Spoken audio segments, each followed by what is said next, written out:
성경 말씀은 신약 성경 갈라디아서 1장 6절에서 10절까지 말씀을 함께 봉독하시겠습니다. 갈라디아서 1장 6절에서 10절까지입니다.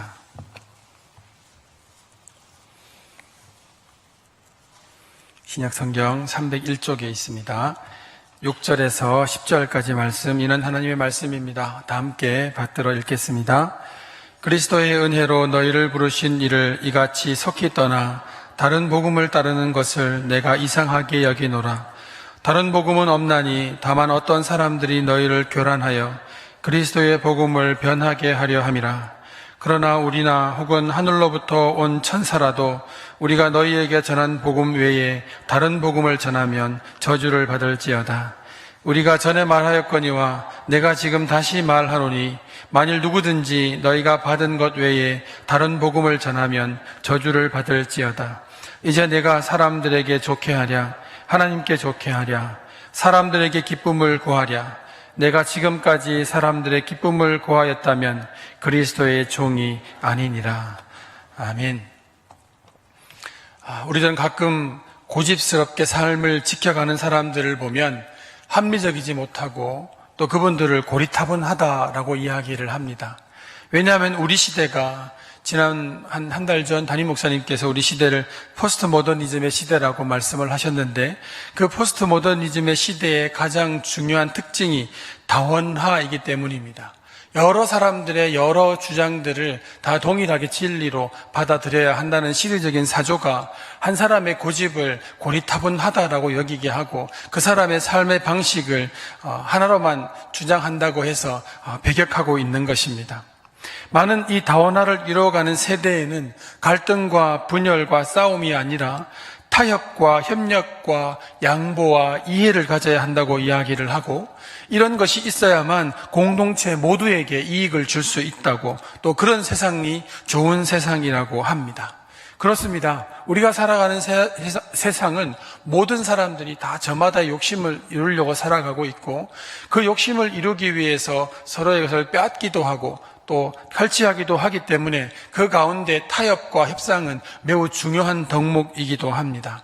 그것을 잘하는 리더가 우리 시대의 리더가 되어야만 이 시대는 시끄럽지 않고 조용하게 잘 흘러갈 수 있습니다.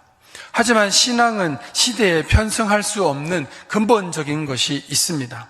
다시 말하면 믿음에는 절대로 협조하거나 타협하거나 양보해서는 안 되는 것이 있다는 겁니다. 왜냐하면 그것으로만 신앙의 결과를 얻을 수 있기 때문입니다. 우리가 무엇인가를 추구할 때 그 진리에 대한 확고함이 없다면 그 진리를 지켜내지 못합니다.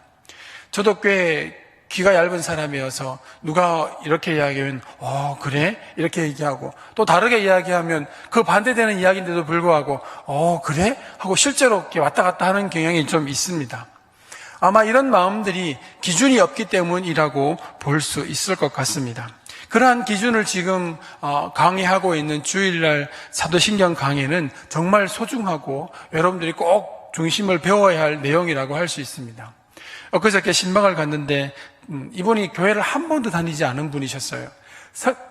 창세기가 어딘지 창세기를 창세기라 해놓고 창이라고 해놨다고 이럴 수가 있냐고 하시는 분이신데, 그분이 이야기가 목사님 설교가, 사도신경 설교가 너무 쉽고 귀에 쏙쏙 들어온다는 거예요. 그거는 성경을 모르고 교리를 모르기 때문에 그 자세한 이야기를 정말 친절하게 받고 있습니다. 오늘 우리는 이 쉬운 이야기, 친절한 이야기를 더 집중해서 살펴보아야 하지만 너무나 잘 아는 사람들은 다 아는 이야기라고 해서 쉽게 여기기도 합니다. 쉽게 여기다가 잊어버리는 그 한 가지 때문에 신앙 전체가 흔들릴 수 있다는 위기가 우리에게 있어야 합니다. 그래서 기본을 이야기할 때마다 최선을 다해야 하고 기본을 훈련할 때마다 열심을 다해야 하는 이유가 여기에 있습니다. 기본은 항상 강조해도 부족하지 않기 때문입니다. 믿음에 있어서는 타협은 변질을 이야기합니다. 변화되는 거예요. 이게 변화되는 것이 형태를 바꾸는 것이 아니라 내용이 달라지는 것입니다. 신앙이 어떻게 내용이 달라지는 것인가? 신앙은 타협할 수 있는 그 상황이 오면 많은 성도들, 특히 성경이나 교회 역사에서 성도들은 절대로 타협하지 않았습니다. 순교했죠. 실제로 이 초대교회 때 그 핍박을 받았던 성도들이 세 부류가 있었습니다.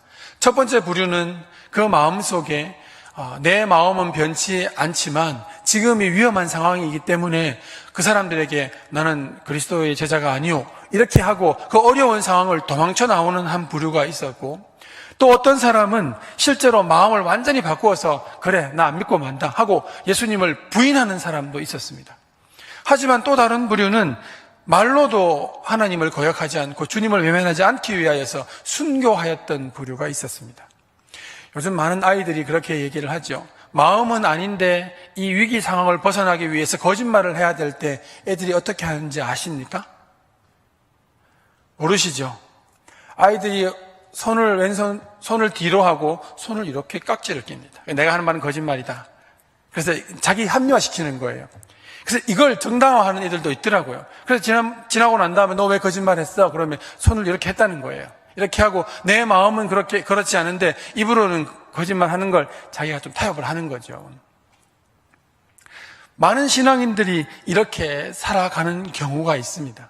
신앙으로 결정해야 할 그 순간에 우리는 타협하고 내 마음만 그렇지 않으면 된다고 이야기하여서 변질되는 신앙을 가져주고 있습니다.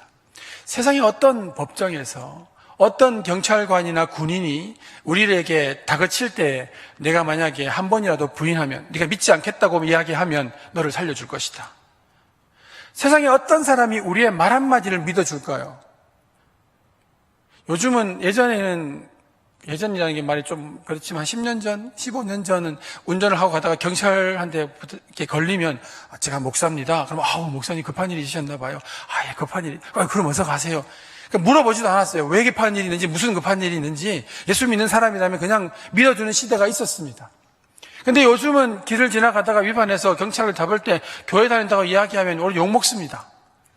오히려 더 화를 내는 경우가 있죠. 우리의 신앙이라는 것이 어디든지 이렇게 자랑스럽게 내어놓지 못하는 신앙이 되어버린 이유는 타협함에 변질되어 버리지 않았습니까? 왜 그들은 우리의 말 한마디를 믿어주지 않을까요? 사단은 이렇게 얘기를 하는 거죠. 정말 믿는 사람을 잡아 죽이려고 마음먹었으면 몇 번을 추궁할 거예요. 내가 너 봤는데 어디서 교회 나갔지? 기도했지? 그러면 아니요. 그러면 거짓말하지 마. 이렇게 해서 그 사람이 예수 믿는 사람임을 들추어내어야 죄를 묻잖아요. 근데 세상에 어느 법정이 한 번으로 나 교회 안 다닙니다. 그 한마디로 그래? 그럼 가. 이렇게 보내주는 법정이 어디 있습니까? 그런데 우리 6.25 때나 일제시대 때나 여기 성경에 나와 있는 초대교회 때에도 많은 그 군사들과 경찰관들이 예수 믿어 안 믿어? 안 믿습니다. 그럼 그냥 보내줘요. 왜 보내주는 것일까요? 조금만 더 추궁하면 될 텐데 추궁하지 않습니다. 그 이유가 무엇일까요? 이게 사단의 숨겨진 전략이에요. 그거 하나면 충분합니다. 굳이 따져가지고 막 고문을 가하고 막 이렇게 할 필요가 없어요.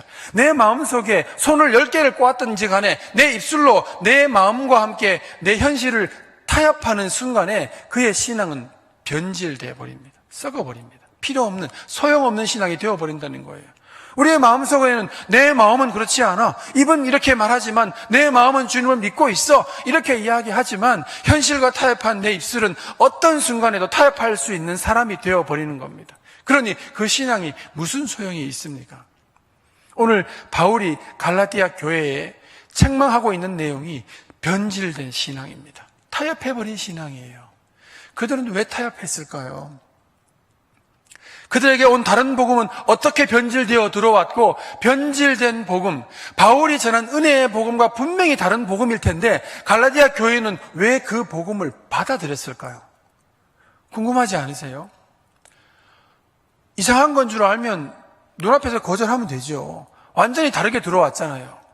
근데 이 갈라디아 교회 성도들이 그 변질된 복음을 바라보았을 때 그것을 빨리 받아들이는, 속히 받아들일 수 있는 매력적인 게 그 안에 있었습니다. 그것을 찾아내면 오늘 우리의 삶에서 나도 믿음 안에서 그렇게 빨리 변질되어 버릴 수밖에 없는 내 모습이 거기에서 발견되지 않을까 생각을 합니다. 우리는 전쟁에 굳이 그런 고통을 이야기하지 않더라도 믿음이, 이 복음이 세상과 만나면 이 세상은 전쟁터가 되어야 합니다. 마음씨 좋은 사람들은 밖에 나가서 자기의 믿는 바를 이야기할 때에 그렇게 이야기하지 않습니다. 다른 사람이 막 이야기해도 뭐 그러니 하고 돌아서 버립니다. 근데 우리 하나님에 대한 욕을 누가 하고 있다면 이야기해야 되지 않을까요?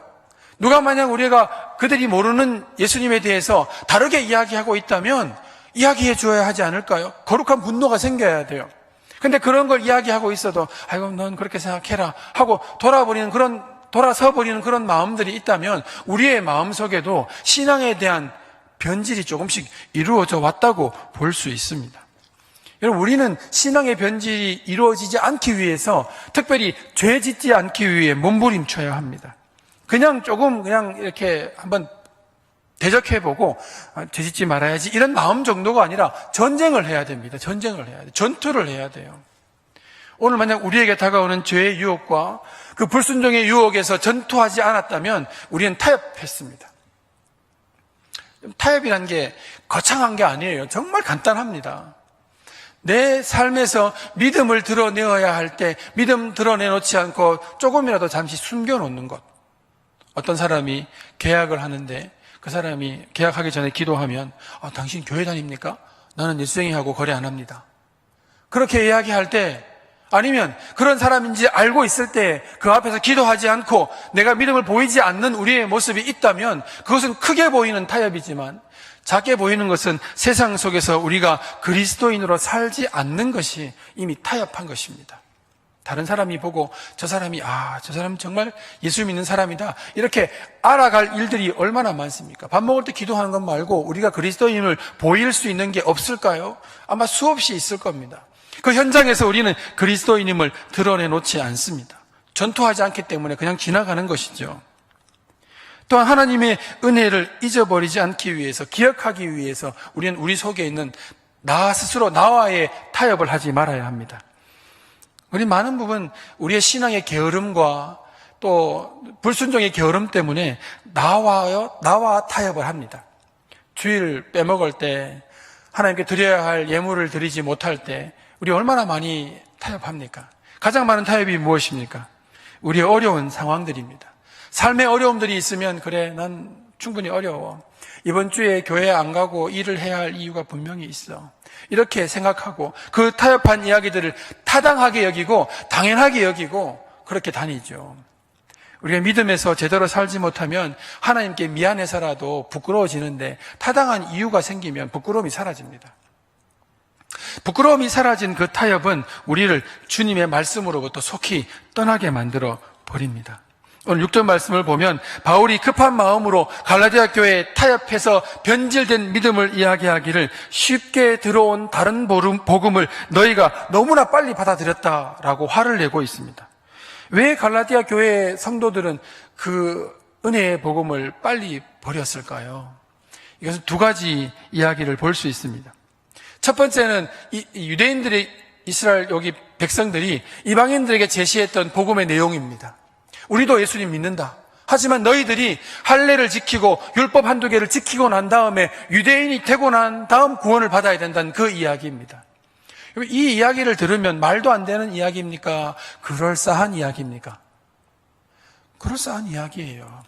왜냐하면 예수님도 유대인이셨고 예수님도 율법을 이야기하실 때 율법을 다 버리라고 말씀하지 않았고 바울도 율법을 배웠던 그 배운 정도가 아니라 율법에 능통했던 사람이고 많은 사람들이 그렇게 이야기를 하면 바울의 그 은혜의 복음을 들었던 이 갈라디아 교회에서도 율법에 대한 우호적인 생각이 들지 않겠습니까?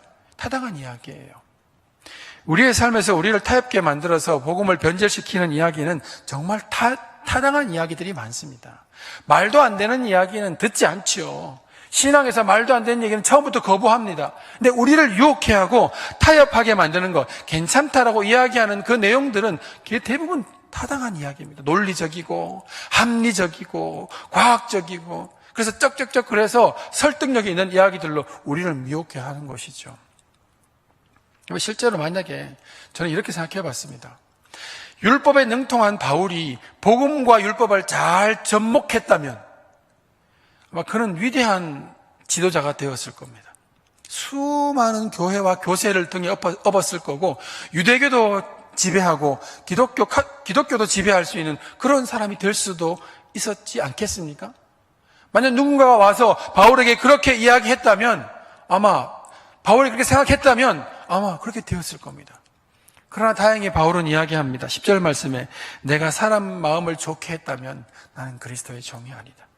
그가 경험했던 그리스도의 은혜는 도저히 그렇게 이야기할 수 없는 사람으로 만들어 놓은 거예요. 타협하지 않는 사람으로 만들어 놓은 것입니다. 우리는 왜 세상을 살아가면서 신앙의 자리에서 세상과 현실과 사람들과 타협할까요? 바울처럼 이런 놀라운 은혜를 경험한 적이 없기 때문이라고만 말할 수밖에 없을 것 같습니다. 그는 죽음을 경험했던 사람이고 다메섹에서 만난 예수님 때문에 눈이 멀어서 사람들이 끄는 대로 이끌림을 받았던 사람입니다. 그 시간 동안에 바울은 무슨 생각을 했을까요? 아마 무섭고 두려웠을 겁니다. 그 죽음의 경험과 왜 이렇게 되었는지 그 이야기들을 함께 떠올리면서 만난 그 예수님은 바울이 결코 타협할 수 없는 주님으로 다가온 거죠.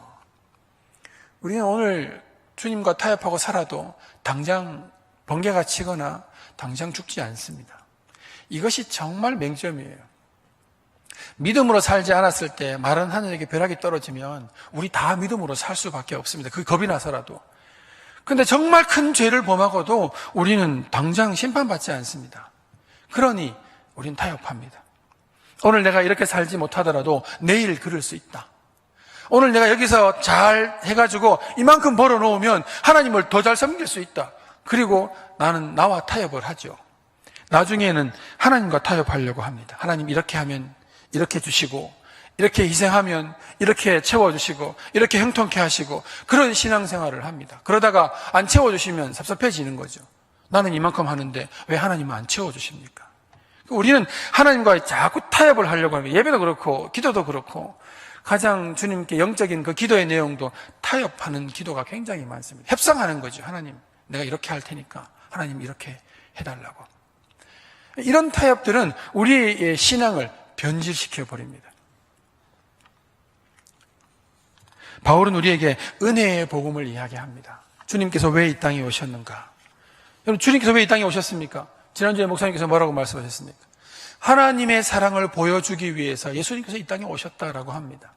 그 주님께서 오셔가지고 우리에게 하신 일들을 생각해 보면 그 일이 정말 나를 위해 하신 일이라고 여겨지면 우리는 절대로 누군가와 타협할 수 없습니다.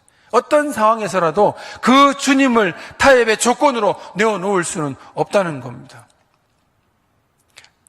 바울이 만났던 예수 그리스도, 그 주님은 그의 생명의 모든 것이었습니다. 그러니 타협하지 않는 것이죠. 바울이 오늘 10절 말씀에 내가 타협했다면, 그래서 사람들을 기쁘게 했다면 나는 그리스도의 종이 아니다라고 이야기를 하죠. 우리는 타협하면서 정말 많은 것들을 얻어갑니다. 그것을 하나님의 은혜라고 이야기하는데 여러분 큰 오산입니다. 주님의 은혜는 그렇게 오는 게 아니에요. 주님의 은혜는 우리의 모든 것들을 하나님께 드리고 우리의 인생을 다 내어 바칠 때 오는 것이 주님의 은혜이지, 그것을 우리의 캐스팅 보드로 삼고 이만큼 하면 이만큼 주시겠지 하는 그런 마음들로 거래한다면 그 거래는 은혜가 아닙니다. 오히려 그 거래로 오는 것들은 저주에 가깝습니다. 차라리 내가 가난하더라도 어렵더라도 그 모든 것들을 내어놓고 타협하지 않는 그 신앙이 하나님께서 기뻐하시는 신앙입니다.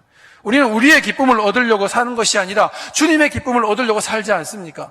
그런데 주님의 기쁨을 얻으려면 타협할 수 없습니다. 하지만 우리의 기쁨을 얻으려면 우리는 수없이 타협합니다. 이 사람과도 타협하고 저 사람과도 타협합니다.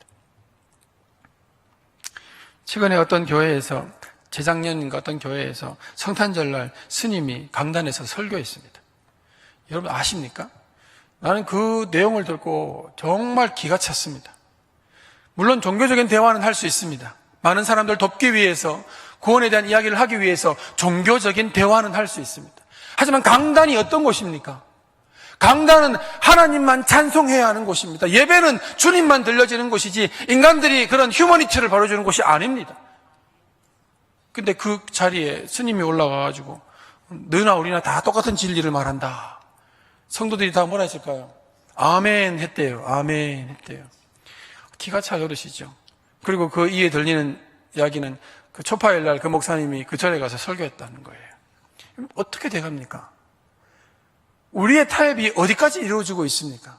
하나님의 구원의 자리까지 타협하기 시작한다면 우리는 정말 무시무시한 일을 믿음의 이름으로 하고 있는 겁니다. 큰 일만 하는 사람만 나쁜 사람입니까?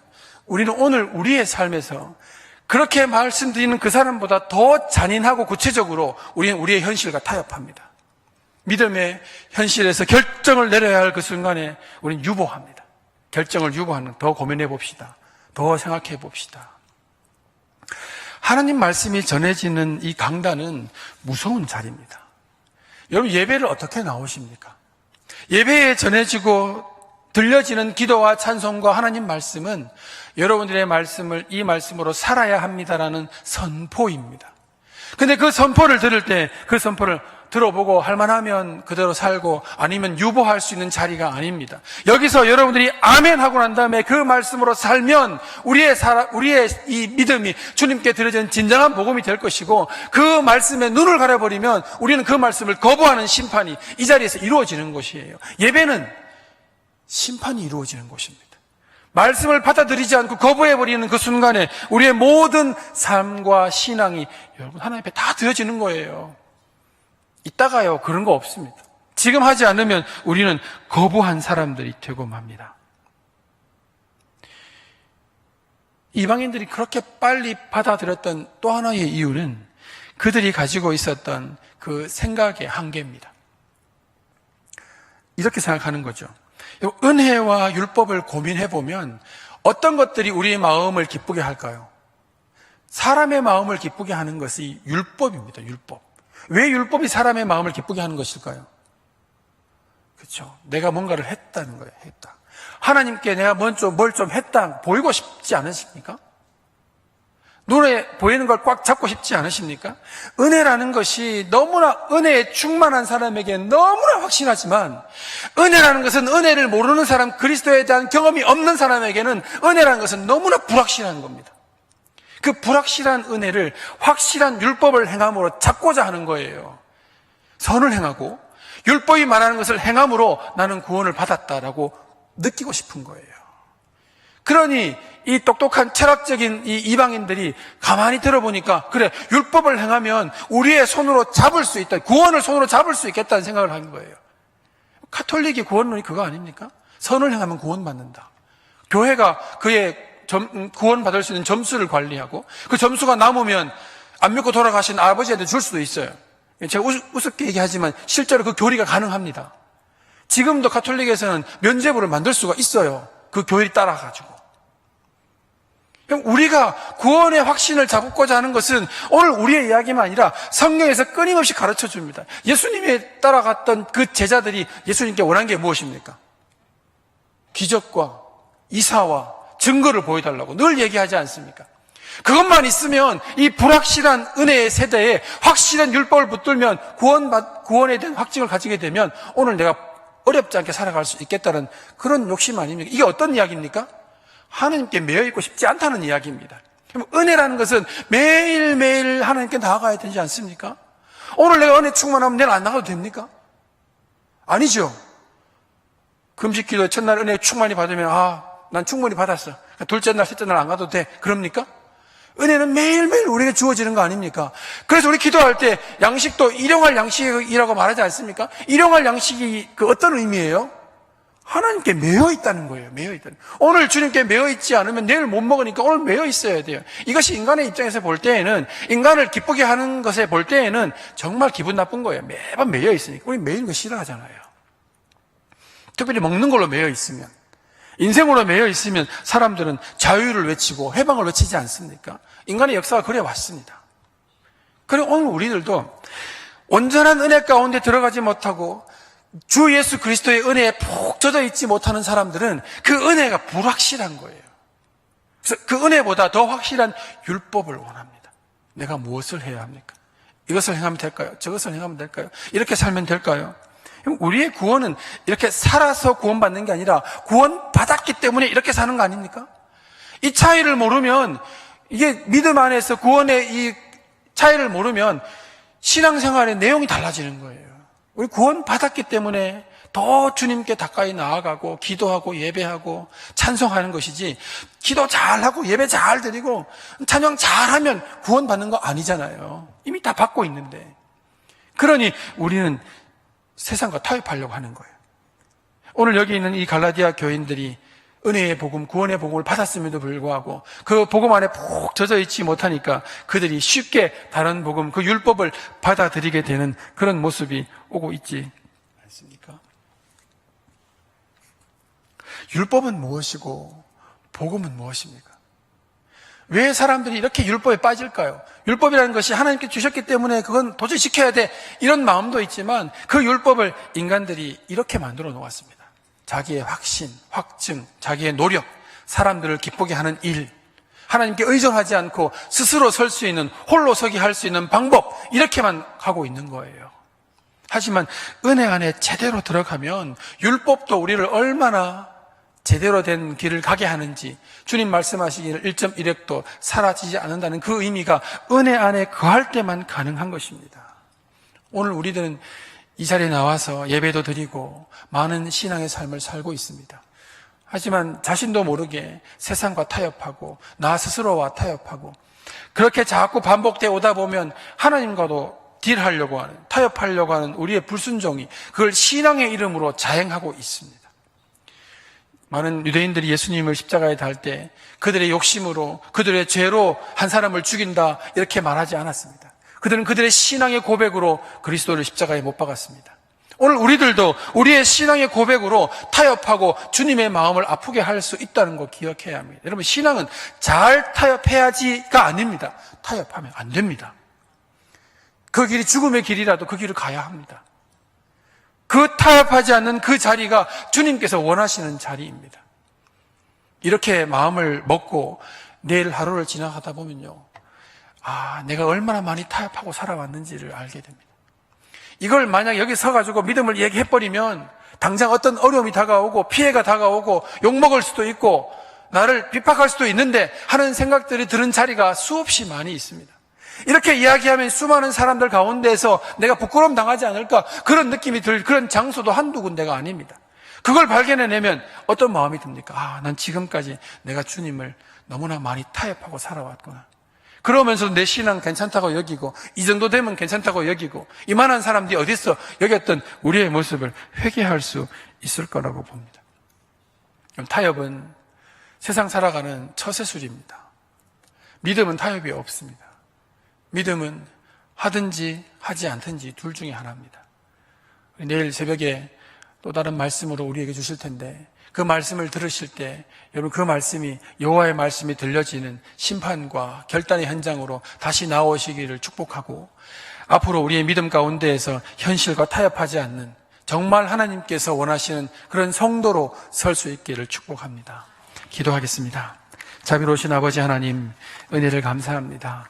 주님, 우리가 세상 속을 살아가면서도 다른 사람들에게 욕먹지 않고 핍박받지 않다는 이유 하나만으로도 우리는 지금까지 충분히 타협하며 살아왔음을 알게 됩니다. 아버지 하나님, 믿음으로 살면 세상이 예수님을 핍박하였듯이 너희도 핍박한다고 말씀하셨는데 우리는 세상 살아가면서 너무나 편하고 행복하고 정말 아름답게 살아가고 있습니다.